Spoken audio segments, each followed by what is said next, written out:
संपत काका हे सर्व सांगत असताना मायाचं मन रवत होतं. आपल्या आईला किती किती अग्निदिव्यातून जावं लागलं याची तिला जाणीव झाली. माणूस एकदा का खाली पडला की समाज त्याला वारंवार खाली पाडण्याचा प्रयत्न करतो. तसंच सुशिलाच्या बाबतीत घडलं होतं. रावने संपतला हॉस्पिटलमध्ये येण्याचं कारण सांगितलं. संपतलाही आश्चर्याचा धक्काच बसला. संपत, आजपर्यंत पारू मला त्रास देत आली. मी सहन केलं. आता सुशिलाच्या चारित्र्याला कलंकित करत आहे. उद्या माझ्या मुलीचा बळी घेईन. मला स्वतःला तिच्यासमोर सिद्ध करायचं नाही, पण तिने सुशिलावर लावलेला आरोप किती बिनबुडाचा आहे हे सिद्ध करायचं आहे. सुशिला निष्कलंक, सात्विक आहे हे दाखवायचं आहे या पातकी, नतद्रष्ट आणि बेरकी मनोवृत्तीच्या बाईला. नाहीतर आयुष्यभर या निष्पाप सुशिलाचं ती चारित्र्य हनन करत राहील. तिचं जगणं असह्य करून टाकेल. माझ्या मुलीला वाटेल ते बोलून तिच्या मनाचं खच्चीकरण करेल. म्हणूनच ही मुलगी माझीच आहे हे सिद्ध करणं फार गरजेचं आहे. हिचं तोंड कायमचं बंद करण्यासाठी मी आता माझ्या मुलीचं DNA तपासणी करणार आहे. हे सांगत असताना राव खूपच हताश दिसत होता. संपतने रावच्या खांद्यावर हात ठेवून त्याला धीर दिला. नर्सने बाळाच्या आणि रावच्या रक्ताचे नमुने घेतले. ते बाजूच्या टेबलवर ठेवले आणि ती आपल्या कामात व्यस्त झाली. पारू वारंवार त्या नर्स जवळ जायची, कधी टेबलजवळ उभी राहायची. रावला तिच्यावर बिलकुलच विश्वास नव्हता. त्यामुळे त्याचं तिच्या प्रत्येक हालचालीकडे बारकाईने लक्ष होतं. रात्रभर असंख्य अशा बाळंत कळा सहन करून थकलेली, ग्लान झालेली सुशिला एका कोपऱ्यातल्या खुर्चीवर बसून हे सर्व निमूटपणे पाहत होती. जे काही चालू होतं त्यातलं तिला फारसं काही समजत नव्हतं, पण तिच्या वाटेला येणारं प्रत्येक वादळ राव शांत करेल याचा तिला विश्वास होता. पारूची चालाकी तिथे कामी आली नाही. डॉक्टरांनी रक्ताचे नमुने तपासले.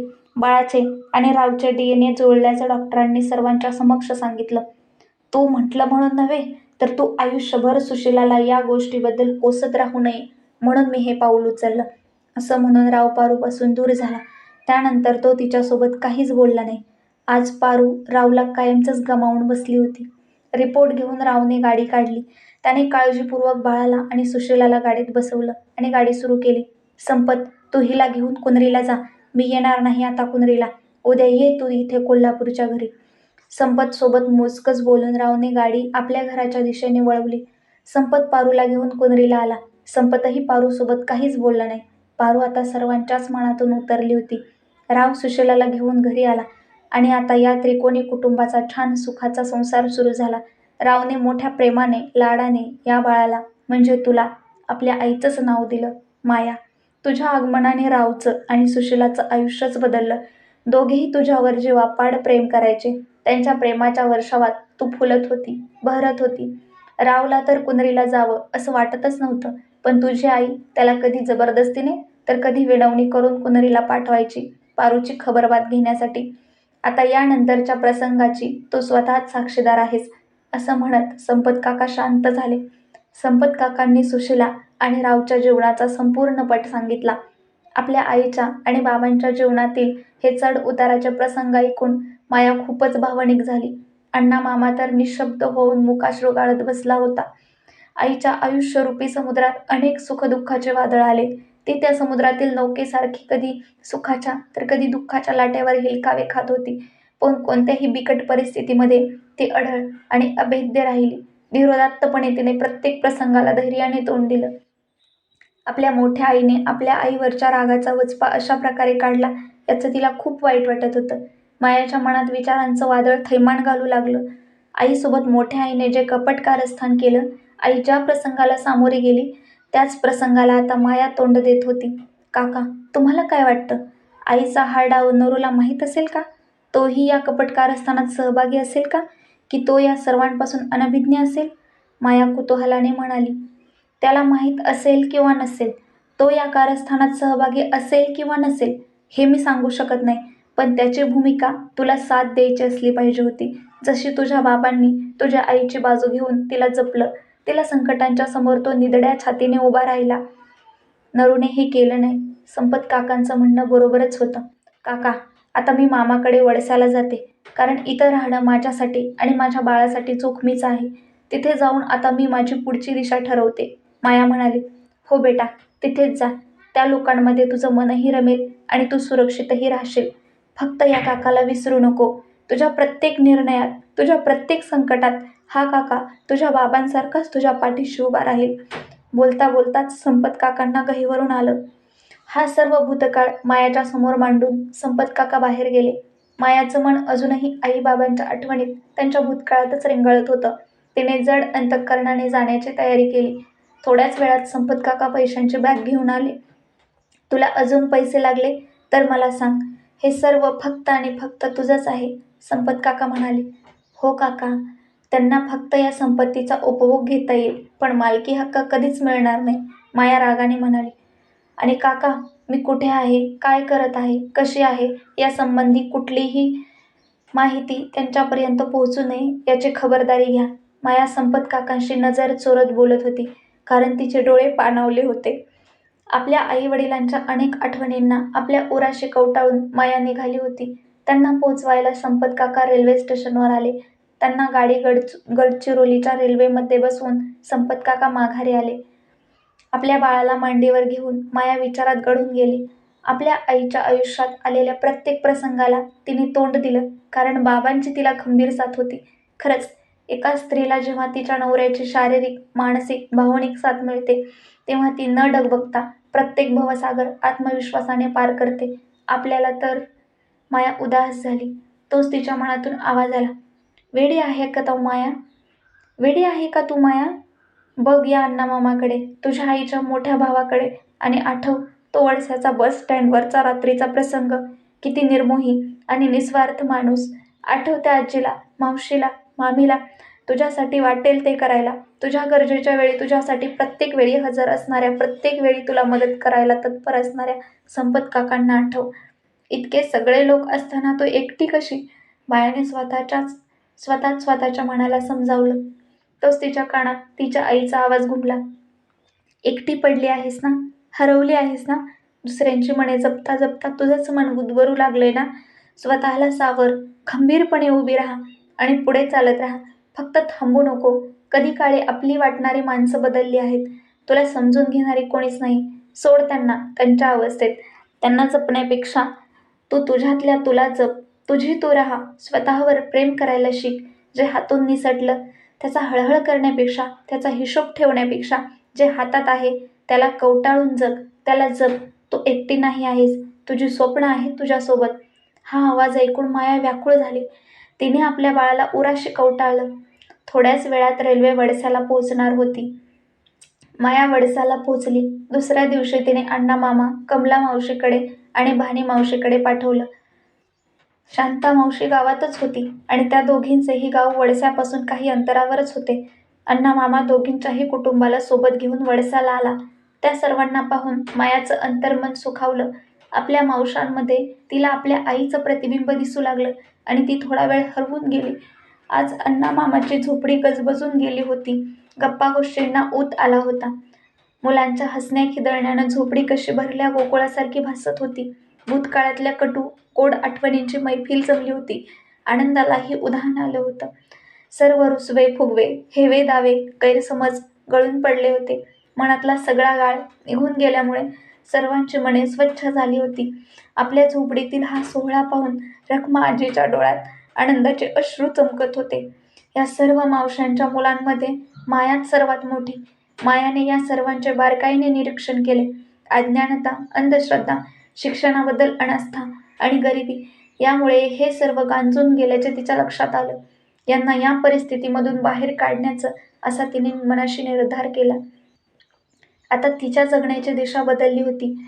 फुलासारखं फुलण्याच्या वयात तिचं आयुष्य दुःखाने, विरहाने फारच संवेदनशील झालं होतं. खरंच, दुःख शिकवतं, आयुष्य समजावतं. दुःख माणसाला जास्तच संवेदनशील आणि समजूतदार बनवतं. जो दुःखाच्या अग्नीतून होरपळून निघतो तो दुसऱ्यांच्या वेदना जाणतो आणि शक्य होईल तितकी दुसऱ्यांना मदत करण्याचा प्रयत्न करतो. मायानेही या दुःखाची अनुभूती घेतली. त्यामुळे तिचंही मन खूपच हळवं आणि कणवाळू झालं होतं. मायाने आपल्या सर्व मावस भावंडांना शिक्षणाचं महत्त्व समजावून सांगितलं. त्यांना शिक्षण प्रवाहात आणलं. त्यांच्या आवश्यक त्या गरजा पूर्ण केल्या. सर्वांचं आयुष्य सुखासीन व्हावं त्यासाठी तिने त्यांच्या योग्य असं सर्व काही केलं. संपत काका तिला हवे तेव्हा हवे तेवढे पैसे पाठवायचे. त्यामुळे पैशाची काही चणचण तर मुळीच नव्हती. स्वतःची आणि आपल्या बाळाची गरज म्हणूनच तिने अण्णामामांचे टुमदार घर बांधले. घरात सर्व भौतिक सुविधा आणल्या. मायाने सर्वांची विस्कटलेली घडी नीट बसवून दिली. सर्व कसं व्यवस्थित झालं होतं. माया या सर्वांमध्ये विचाराने, राहणीमानाने आणि शिक्षणाने वेगळी होती. त्यामुळे इथे तिला खूप मान मिळत होता. सर्वजण तिचा शब्दप्रमाण मानत होते. अण्णामामाची मुलगी उमा दारुड्या नवऱ्याने टाकून दिलं म्हणून पोटात बाळ घेऊन इथेच राहत होती. मायाने त्याची समजूत घातली, त्यालाही काही मदत केली. त्याचं मन परिवर्तन झालं आणि त्याने उमाला आपल्या घरी नेलं. माया आता स्वतःसाठी कमी आणि दुसऱ्यांसाठी जास्त जगत होती. मायाने कुनरी सोडून जवळपास 1 वर्ष झालं होतं. या 1 वर्षाच्या कालावधीत नरूचा एकदाही फोन आला नाही. त्याने कधी तिच्या बाळाची साधी चौकशी केली नाही. तिला या गोष्टीचं खूप दुःख वाटत होतं. किती परक आणि अनोळखी करून टाकलं नरूने तिला. किती अवघड असतं ना आपल्याच लोकांना असं अनोळखी होताना पाहणं. कधी कधी सारं काही विसरून जावं म्हटलं तरी विसरता येत नाही. मनाला लावून दिलेली वहिवाट कधी कोणतं वळण घेईल हे सांगता येत नाही. त्या वळणावर आपण किती वेळ गुरफटून राहू हेही सांगता येत नाही. माया नरूच्या आठवणीत रमायची. तिला आठवायचं, त्याचं हसून बघणं, सगळीकडे त्याचं रूप तिला दिसू लागायचं. तिने कितीही ठरवलं त्याच्या आठवणींमध्ये गुंतायचं नाही, तरीही हे बेलगामी मन बेमालूमपणे त्याच्या आठवणींना कुरवाळत बसायचं. विरह म्हणजे नेमकं काय? या विरहाचा दाह तो कसा असतो? मनाला आणि शरीराला किती आतपर्यंत पोळून टाकतो आणि त्याच्या वेदना किती भयंकर असतात. या एकाकीपणाच्या जखमा किती संवेदनशील असतात. त्याला थोडं जरी कठोर स्पर्श केला की ते लगेच बळबळतात. त्याची तीव्र असल हे विरहिणीच जाणू शकते. या वियोगात चरफडत असलेलं मायाचं मन आणि तन दोन्हीही गुंतायचं. नाही म्हटलं तर नरूच्या आठवणीत गुंतायचं. मायाच्या शरीरात एक तीव्र कळ आली. तिचं सर्वांग शहारलं. तिने स्वतःला सावरलं. माया, किती वाहवत जाशील या आठवणी? सांभाळ स्वतःला. प्रत्येक माणसाच्या मानसिक, भावनिक आणि शारीरिक गरजा असतातच ग. एक वेळ मानसिक, भावनिक गरजांना लगाम लावणे सोपं, पण या शारीरिक गरजा फार वाईट बेटा. त्या गरजांमध्ये माणूस वाहवत गेलीस तर सैरभैर होशील बेटा आणि एक दिवस स्वतःच्या नजरेतून उतरून जाशील. आईचा आवाज होता हा. तिने आजूबाजूला पाहिलं. आई तिला दिसली नाही, पण आई सदैव तिच्या पाठीशी असायची, एक अदृश्य शक्ती बनून, तिच्या ठेचाळणाऱ्या पावलांना मार्ग दाखवण्यासाठी, कुठे थांबली तर तिला प्रेरणा देण्यासाठी. आईचे शब्द जेव्हा जेव्हा कानावर पडायचे तेव्हा तेव्हा तिला एक नवा हुरूप यायचा. तोच तिच्या मोबाईलची रिंग वाजली. बघते तर संपत काका. बोला काका. मायाने आपल्या आवाजातला कणकपणा कमी होऊ दिला नाही. कशी आहेस बेटा? आणि बाळ कसं आहे? संपत काका काळजीनं म्हणाले. संपत काकांनी मायाची ख्याली खुशाली विचारली. माया नरूने साक्षीशी लग्न केलं ग? संपत काका म्हणाले.